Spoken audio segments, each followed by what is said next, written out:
Tribuna no Ar. Bem-vindas e bem-vindos ao Tribuna no Ar, o podcast que escuta, investiga e compartilha as vozes que movem Juiz de Fora e o Brasil. Eu sou Natália Mâncio e hoje vamos falar de um tema que toca muitas mulheres e casais em silêncio, as dores e os desafios de quem quer engravidar, mas encontra obstáculos para isso. No episódio de hoje, quando o positivo não vem, e queremos abrir aqui um espaço para aprender, entender e acolher essas famílias. Estão comigo hoje doutora Lígia Barbosa, ginecologista e especialista em reprodução humana e do corpo clínico da Clínica Nidos. Thaís Finamori, psicóloga e psicanalista, especialista em psicologia perinatal e parentalidade. Também Dr. Josélio Vitói, ginecologista e especialista em reprodução humana, diretor na Clínica Nidos e professor na Faculdade Suprema. Obrigada por estarem aqui. Vamos juntos para um bate-papo muito importante. Quero agradecer a presença de vocês. Vamos começar com o Dr. Josélio. Vamos lá. Quais são os principais fatores que acabam dificultando uma gestação nos dias de hoje? É estresse? É a ansiedade? São problemas com alimentação? Então, Natália, hoje em dia, assim, a gente sabe que mais ou menos 15% da população tem esse problema de infertilidade, né?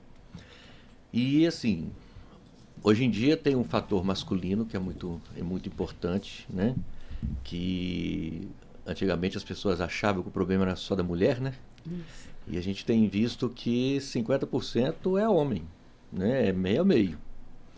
Não sei se é por causa dessa situação aí de a pessoa fazer muito exercício físico, usar muitos hormônios. Isso aí prejudica bem a qualidade, né, do sêmen. Uma gravidez mais tardia, muitas vezes. Então, aí na questão da mulher, o fator mais importante hoje é a idade. Hoje em dia, a mulher está deixando para engravidar mais tarde. Primeiro, ela quer se estabelecer, né, financeiramente, profissionalmente, e depois pensar na questão do filho. Não tem pressa. E, né? a gente sabe que a chance da mulher engravidar, ela está assim, muito relacionada na idade. Depois de uma certa idade, 33, 35 anos, os óvulos vão perdendo a qualidade, a quantidade que perde a vida inteira, né? E isso leva realmente a uma boa dificuldade para engravidar. Entendi. Doutora Lígia, você recebe essas mulheres no seu consultório, por exemplo, o perfil é esse, é uma mulher que já está estabelecida financeiramente, e aí quando lembra, nossa, eu preciso correr para ser mãe. E aí a gente já tá com 40, acho que 35 mais, acho que é o público quando a gente começa a dar o reloginho começa a bater, né, o despertador.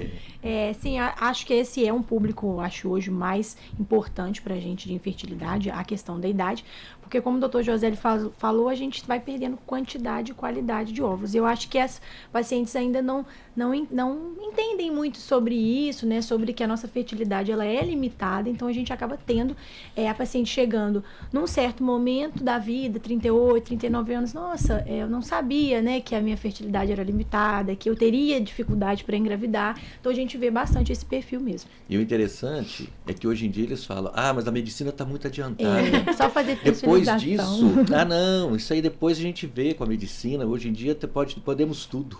A gente tem que começar a se preocupar com isso, vamos dizer assim, com 30 anos, por exemplo, mesmo que eu não queira ter filho agora. Então elas estão com 30, 28, aí precisam saber, né? Porque muita gente chega aos 40 mesmo. E não sabe que tem algum tipo de dificuldade, ou tem já dificuldade por conta da idade mesmo. Então, assim, às vezes a pessoa tem uma endometriose que não foi diagnosticada. Então é importante a gente ver antes isso, né? Na verdade, a mulher quando quer engravidar mais tarde, eu acho que ela tem que fazer todo como se diz, um check-up da fertilização, né?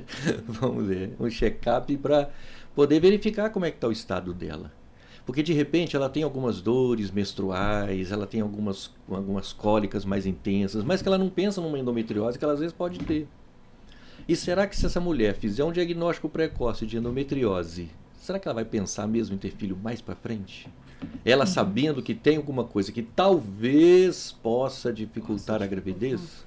Ou pelo menos ela pensar, acho que eu vou congelar meus óvulos, porque mais para frente, eu tendo essa endometriose, eu posso precisar de óvulos mais jovens e de melhor qualidade para poder ter mais chance de engravidar daqui uns 8 anos. E não é uma garantia, né? Sim. Não. Não é uma garantia, mas a gente pelo menos ter o backup, né? Doutora Thaís, como é que a gente consegue, dentro de um consultório, uma terapia? Porque assim, eu já tenho mais de 40, mas com 30 eu não pensava em engravidar. E você tá ali, às vezes, na sua idade mais produtiva, tem ali um parceiro, mas que também para ele não existe essa pressa que a mulher tem. Às vezes, como é que você vai abordar com um parceiro, com a família, assim, então, daqui a 5 anos, talvez eu queira engravidar. Vamos pensar junto sobre isso? Então, o que o doutor falou é uma coisa muito importante, porque quando a gente pensa nessa mulher, que primeiro ela quer se estabilizar financeiramente, quer ter ascendência profissional, a gente já não está falando de uma pessoa assim tão leiga, né? E aí a gente consegue ter uma conversa, um direcionamento para esse planejamento. Então, porque na medicina, por exemplo, quando um casal está tentando, a gente vai trabalhar ali com uma média de 1 ano de espera e sem colocar a sirene assim, será que tem algum problema de infertilidade? Porque tem toda a questão do ciclo, que não é regular, né, data de ovulação, enfim. Então, por 1 ano, a gente aguarda, né, para poder fazer uma investigação. Agora, quando a gente está falando desse perfil, que a pessoa, ela quer deixar essa gravidez para depois, ela pensa nesse desejo, costumo dizer que o desejo da gravidez, ele não vem só na vida adulta, às vezes ele já nos atravessa pela nossa história. A maternidade, ela não começa no parto, ela começa lá na nossa infância, quando a gente ganha uma boneca, que a gente nomeia uma boneca e que a gente materna uma boneca, né? Então, normalmente uma mulher, quando ela é atravessada por esse desejo da gravidez, aquilo ali aparece de alguma forma. E aí no consultório a gente vai fazer esse trabalho do tipo, tá, então agora não é o momento, mas então vamos fazer essa verificação, né, esse planejamento, para pelo menos saber se está tudo certo, para depois não virar uma corrida contra o tempo, que é o que tem acontecido muito, que eu tenho recebido. É a mulher que deixa para tentar engravidar tardiamente, e aí passa esse período de 1 ano esperado, e aí depois vem um diagnóstico de uma infertilidade, ou às vezes de uma endometriose, alguma condição que atrapalha esse processo e traz mais desafios. Eu acho que aí entra a importância das consultas de rotina, né? Nas consultas de rotina, a gente sempre abordar esse assunto, né? A gente, ginecologista, mas também o clínico, né? Quando se depara com essas pacientes, perguntar, e aí, você pensa em engravidar? Você já pensou sobre isso? Porque às vezes a paciente não está nem pensando. E aí eu acho que levantar isso nas consultas, levantar essa dúvida, eu acho que é muito importante para a gente fazer esse planejamento. E as pessoas, elas acabam levando esse questionamento, às vezes, pro lado muito... você tá na festa de família e alguém pergunta, mas não é, na verdade é pensar no médio prazo, porque você pode querer ou pode não querer. Sim. Mas você não ter... Eu converso muito com amigas que estão agora também na mesma faixa etária que eu e que não se planejaram antes, e elas falam muito isso, eu queria ter um plano B. Eu queria ter me preparado para chegar nesse momento e ter uma definição melhor, uma escolha mais na minha mão e não tanto na mão da biologia, né? E a gente tem aí 1 ano de tentativa, é o normal, vamos dizer assim, e depois a gente começa uma investigação? Na verdade, 1 ano de tentativa para as mulheres até 35 anos. Né? Essa mulher, ela tem um tempo, né, já legal para poder conseguir a gravidez e tudo bem. Agora, aquelas mulheres que têm mais de 35, elas não devem tentar 1 ano, não. Tenta 6 meses. Deu? Ok. Não deu? Eu vou fazer alguns exames, vou procurar uma pessoa, meu ginecologista, para ver se está tudo bem. Porque se acontecer de achar um motivo dela não ter uma chance normal de engravidar, ela já economizou tempo. Ela já ganhou ali, pelo menos. Porque ela está na faixa etária da qualidade do óvulo cair, da quantidade cair. E uma coisa que acontece muito lá, muito não, mentira, acontece de vez em quando no consultório, que eu acho interessante, é quando a gente vai fazer, por exemplo, a anamnese da paciente, e ela vem com uma história de que a mãe dela, ou uma irmã mais velha, entrou na menopausa cedo. Ela está bem, ela está ótima, não tem problema nenhum, ela nem quer, às vezes está começando a engravidar, querer engravidar, né? E aí ela fala, minha mãe me entrou na menopausa com 38 anos. E ela está com 33, 34. O pisca-alerta começa... E ela não imagina que ela pode seguir também essa questão da mãe. Às vezes, ela pode ter a reserva ovariana extremamente baixa já, numa idade ainda jovem. Pra gente, a gente sabe os exames todos. Vamos tentar fazer uma listinha do que a gente precisa fazer. Pode ser em termos mais leigos mesmo, só pra gente saber. Sei que existe um exame que a gente faz de contagem, né? De esperma, faz uma contagem ovariana também. Como é que é essa... Primeiramente é o seguinte. Na verdade, vamos falar assim. Os exames básicos, os primeiros exames são 4. Ultrassonografia, né, endovaginal, para ver o útero, para ver se a pelve está adequada, ovários. Espermograma, para ver se, né, o sêmen do parceiro também está adequado para ocorrer uma gravidez. O exame de histerossalpingografia, que é um exame de contraste, é um raio-x das trompas. Esse nome que eu queria lembrar. Esse nome é difícil, mas você tem que ficar um dia inteiro falando ele para conseguir falar espontaneamente depois. Então a histerossalpingografia é para isso. Verificar se as trompas estão pérvias, se ela não está obstruída, né, se tem alguma coisa na cavidade uterina, né? E por último, alguns exames hormonais, né? Para ver se ela está tendo reserva boa, dependendo da idade, problemas da tireoide, problema de prolactina, né? Às vezes esse hormônio é um hormônio que aumenta quando a pessoa vai amamentar, né? Sim. Então, esse hormônio, quando ele aumenta sem a mulher estar amamentando, isso pode levar a não ovulação, né? Pode mudar a questão da regularidade do ciclo menstrual dela. Então são basicamente esses, né, os principais. Para a gente começar a querer a A entender partir o que tá daí, acontecendo. sim, vamos ter outros exames dependendo de cada caso. Tá ótimo. E vamos pensar então numa mulher com 30, que tá começando aí, tá no pico da... consigo ser promovida. O que eu consigo fazer? Então, não quero engravidar agora. Vamos pensar em opções que a gente tem. Fiz os exames todos, tá tudo certo. Mas eu quero esperar. E aí, quais são as alternativas? É congelamento? Aí vamos tentar entender. É só o embrião? É só o óvulo? Como é que funciona essa divisão?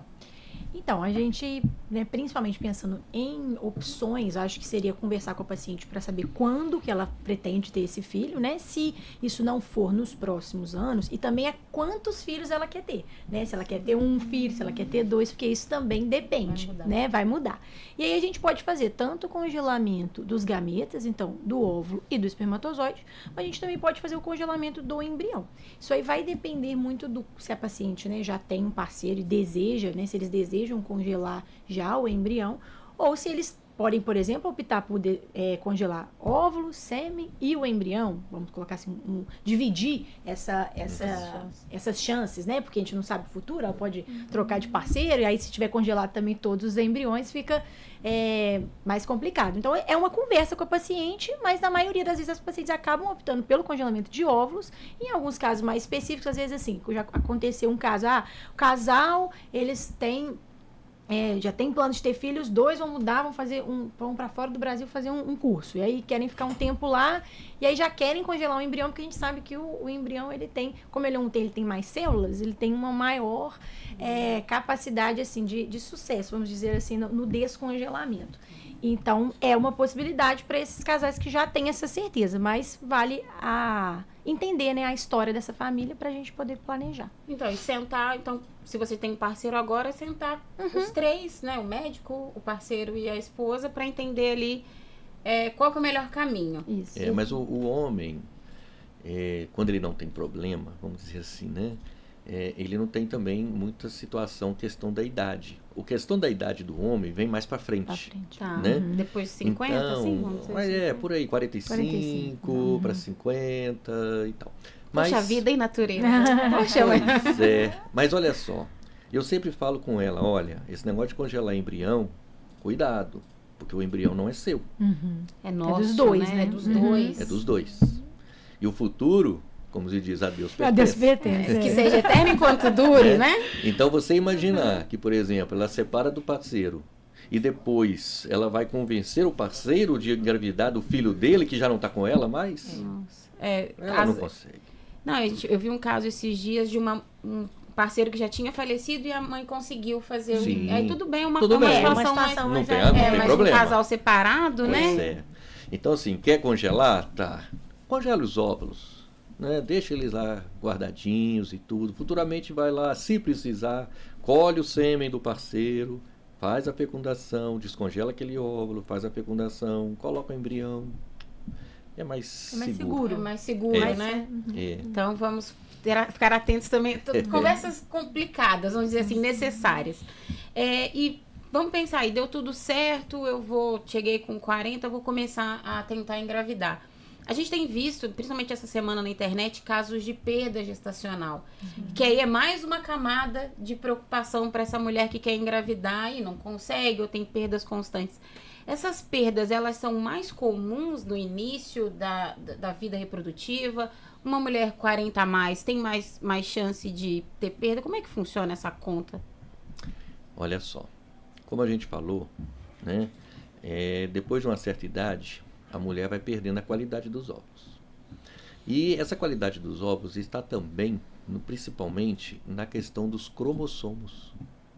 Então, uma mulher, como você falou, de 40 anos, né, quando ela tem o óvulo dela sendo fecundado por um espermatozoide, naturalmente ou fertilização, tanto faz, né?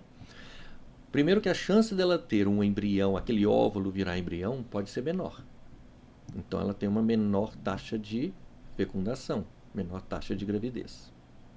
Quando ela engravida, é muito comum até ela engravidar de um embrião que está alterado geneticamente. Aquela união dos cromossomos masculino e feminino, ali no momento ocorre algum defeito e gera um embrião com alteração nos cromossomos, né? E aí isso pode levar, por exemplo, a ela não engravidar, porque o embrião não consegue implantar no endométrio, no útero, e aí ela não engravida. Ok, ela nem fica sabendo, né? Mas aquelas que engravidam, pode também engravidar do embrião também geneticamente alterado. E aí, com essa alteração, dependendo do cromossomo, essa gravidez não vai adiante. Ocorre a perda.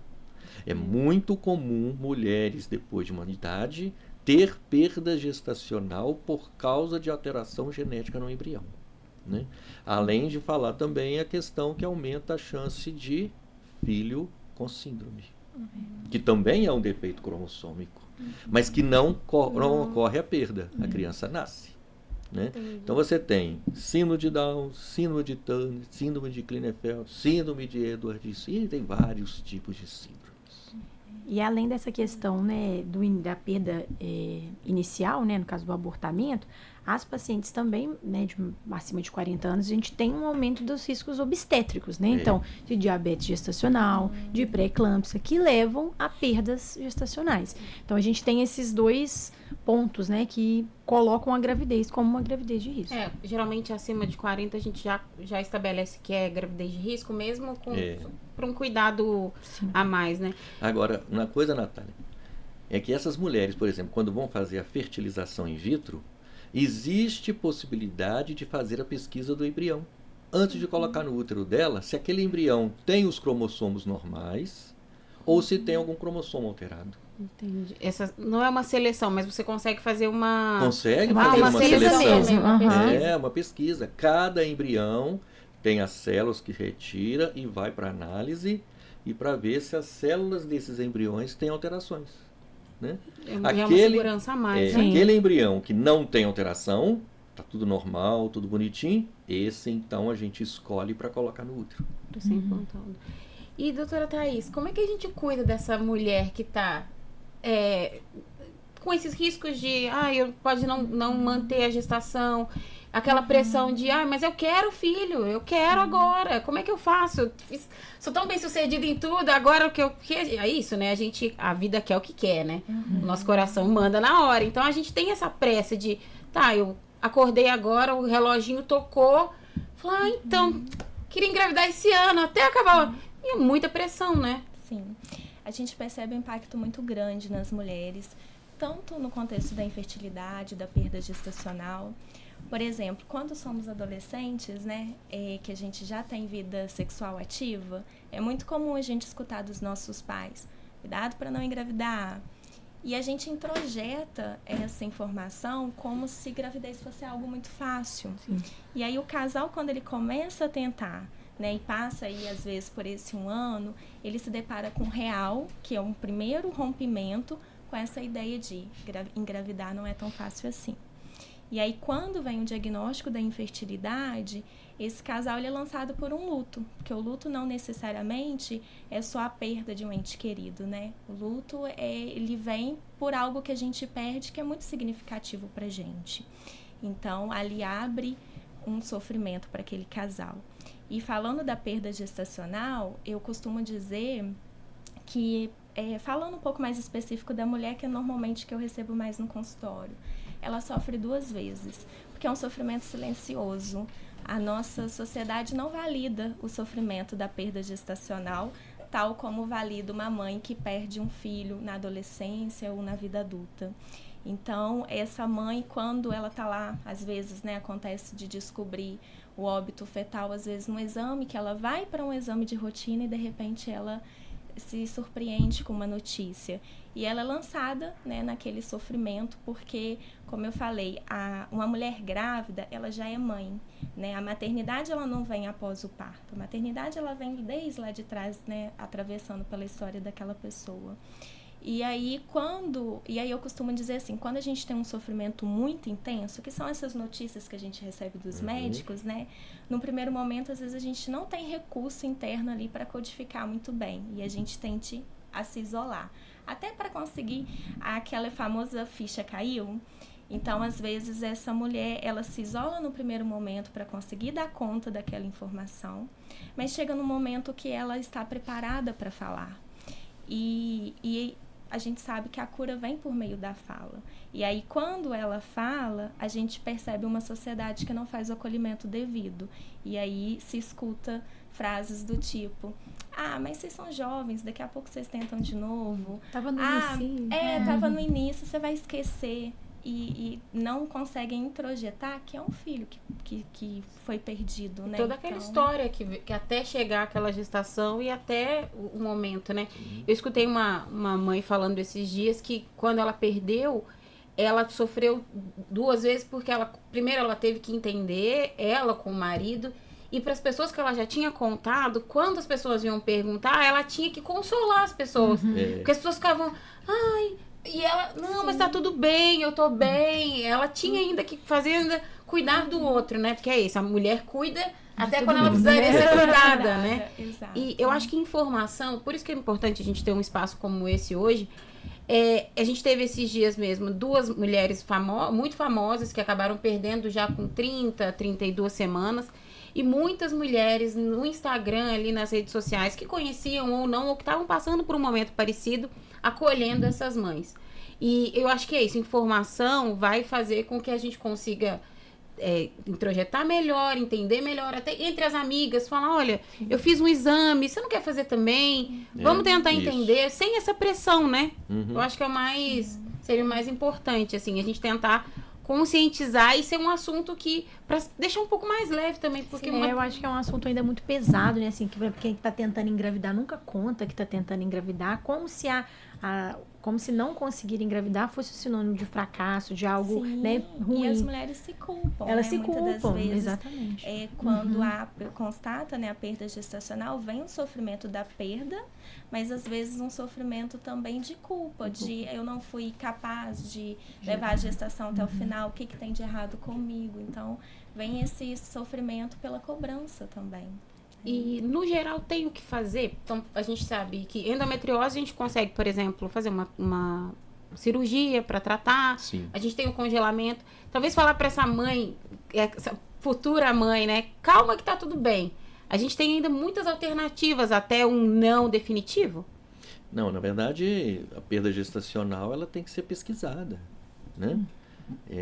Tem vários exames, vários motivos para que a pessoa tenha uma perda gestacional recorrente. Então, ela tem que ser pesquisada, tem que ver se acha. Uma coisa muito simples, por exemplo, é um problema na tireoide. O hipotireoidismo leva muito facilmente a uma perda gestacional. E basta tratar a tireoide usando hormônios que depois a coisa evolui muito bem. Entendi. Então tem várias situações. Essa, por exemplo, que eu mencionei, né? De problemas genéticos no embrião, aí não tem medicamentos, não tem essas coisas, mas tem a reprodução, né? A fertilização in vitro com essa pesquisa genética que auxilia muito nesses casos. Ótimo. E é importante, então, que a gente esteja aqui para dizer para essa mãe que não tenha medo de investigar, de procurar, Sim, né? isso é E muito importante. trazer um pouco. A gente vê muito também. Mas fez a FIV, engravidou, deu tudo certo, depois engravidou natural. Sim. É uma leveza que eu acho que tira essa culpa, né? Essa responsabilidade. Não, preciso engravidar. A gente acompanha muito hoje com rede social, as mulheres elas compartilham, mas é curioso ver que ainda é um compartilhar em silêncio, porque a gente tem às vezes um vídeo que a mulher mostra 1 ano de testes sendo feitos, que muitas vezes ninguém estava sabendo. E E aí depois ela vai e mostra. Então, assim, é importante que a gente traga para as pessoas, para que falem mais, né? Para que elas não tenham medo do diagnóstico. Sim. E até para tem não isso. perder tempo, né? A gente vê muito isso, às vezes chegar paciente no consultório com uma pasta de exames que tem anos que tá, assim, nessa de, vamos ver se eu vou engravidar, fazendo exames ainda não muito específicos, pra gente não perder esse tempo, assim, como o doutor José falou, se tem menos de 35 anos, 1 ano, não engravidou, vamos fazer a pesquisa. Tem mais de 35, 6 meses, vamos começar a pesquisa. Porque quanto os anos vão passando, a gente tem um menor risco, não só pela questão da idade, questão estatística mesmo. Se a pessoa tem um problema de infertilidade e ela já está tentando há 2, 3 anos, a chance dela engravidar no 4º, no 5º ano é muito pequena. Então, para a gente não perder tempo e falar e conversar e levar isso para as pessoas, para que elas não percam, às vezes, a janela, né, de oportunidade mesmo. Essa janela de oportunidade, ela tanto para a mulher quanto para o homem depois, porque também a gente sabe que, por mais que seja com 45, a gente escuta muito, mas eu não quero ser um pai-avô, Isso. né? Eu não quero ser um pai que já vai ser mais, não vou ter mais tanto pique, porque a conta é muito difícil de fechar, né? É isso que eu converso muito com as pessoas, você tá novo demais, você não tem uma estrutura financeira, aí você já tem estrutura financeira, mas aí você acha que você... que facilidade a vida. Nós temos casais, por exemplo, né, que a mulher tem 50 anos ou mais. E que estão querendo engravidar. engravidar. Eu não acho que o sonho chegou tarde, né? Eu acho que a gente vai deixando, colocando as outras coisas e pensando, quando eu tiver estabilizada, eu vou atrás, quando eu tiver... E eu acho que vai passando isso, né? Um relógio que ele não brinca em serviço, ele tá ali pra gente o tempo todo. E aí vamos tentar finalizar, enfim, a gente já tem aí quase no finalzinho, pra gente deixar uma mensagem cada um, só pra esse cuidado mesmo, olha, no seu consultório, não sei o que eu tenho que falar em cada consulta dessa, pra gente poder sair daqui com uma mensagem positiva para essas mulheres que estão nesse caminho, né? Bem, uma mensagem positiva raramente existe uma mulher que não consegue engravidar. Qualquer situação que ela tiver, pode ter um caminho para ela ter essa gravidez. Basta saber se ela está disposta a aceitar esse caminho ou não. Isso aqui é o problema. Ótimo. Né? Então, assim, aquela mulher que está querendo engravidar, tem jeito. Né? Tem jeito. Mas ela aceita seguir esse caminho ou ela quer uma gravidez do jeito que ela quer realmente? Aí é que se torna difícil. É muita expectativa, consegue. Né? É muita expectativa. Não pode perder a esperança. Mas aí eu acho que é onde a psicologia entra, né? Porque a gente consegue trabalhar e preparar, apresentar para essa mulher a realidade. Porque às vezes o nosso ideal que a gente fantasia nem sempre corresponde ao real. Isso. E no consultório a gente consegue fazer esse trabalho. E uma das coisas que eu falo, por mais que a gente está falando aqui de situações que desencadeiam sofrimento, Tem casais que vão ter recursos internos, que eles vão lidar com isso, não vão precisar passar por um profissional da psicologia ou da psiquiatria, e outros que vão, né? E aí dentro do consultório a gente vai fazendo essa orientação. O que é possível, né? Quando a gente pensa, né, no contexto da reprodução assistida, são vários tópicos, várias áreas que a gente vai trabalhando com esse casal, desde a comunicação, a confiança, a questão da culpabilização, a expectativa, porque a cada tentativa, né, aí espera lá o resultado e aí vem. E a gente aqui não falou, né, porque nem sempre o não conseguir engravidar vem de uma causa orgânica. Às vezes a ansiedade, a expectativa está tão exacerbada que faz até um bloqueio fisiológico e não consegue. E aí depois que consegue por meio, por exemplo, da reprodução assistida, consegue por via natural. Ficou mais... A cabeça ficou mais calma, né? Deslocou aquela energia, né? Bem... Eu acho que a mensagem que fica é essa, assim, né? Eu acho que eles trouxeram muito bem, mas pra paciente sempre não deixar esse sonho adormecido, né? Que procure ajuda, procure locais para ela ser acolhida, converse isso com as pessoas ao seu redor, que às vezes tem uma amiga que está passando por isso, às vezes tem, é engraçado que a paciente sempre pergunta pra gente, mas doutora, isso só acontece comigo? Eu falo, não, isso acontece com muita gente, né? A gente sabe que 1 a cada 6 pessoas, igual o José falou, 15% sofrem de infertilidade. Então, entender isso, né, e levantar essa pauta dentro das rodas de conversa e dos consultórios é muito importante. E complementando, né, procurar essa orientação e tudo, mas de preferência com um profissional, né? Sim. Porque hoje em dia a rede social é o doutor de todo mundo. Exato. O doutor Google não é o melhor médico. Nem sempre você tem ali realmente Informações, informações, né, que são verídicas e tudo. Então, não custa nada, né? Marcar uma consulta, ir no profissional, no ginecologista dela mesmo, que está lá, que acompanha e tudo, para saber dele. Nada de dar um Google ou perguntar pro vizinho, o que você tá fazendo para engravidar? Vou fazer aí também. Tem vários chás e várias agora coisas que aí perguntar pro chat GPT, qual é a fórmula? Vira de cabeça para baixo, tem umas coisas, tem várias coisas cabeça que não tem evidências e que às vezes atrasam um tratamento verdadeiro e eficaz. Exatamente. É isso aí. Exatamente. Eu quero agradecer imensamente a presença de vocês para essa conversa aí que foi tão cuidadosa, né? Senti de vocês muito cuidado com as nossas ouvintes. E para você que está se sentindo sozinha nesse processo, eu espero que tenha ajudado. E lembrar que o silêncio também pode ser preenchido por muita escuta e acolhimento. Esse foi mais um episódio do Tribuna no Ar especial em celebração ao Mês das Mães. Até o próximo. Tribuna no Ar.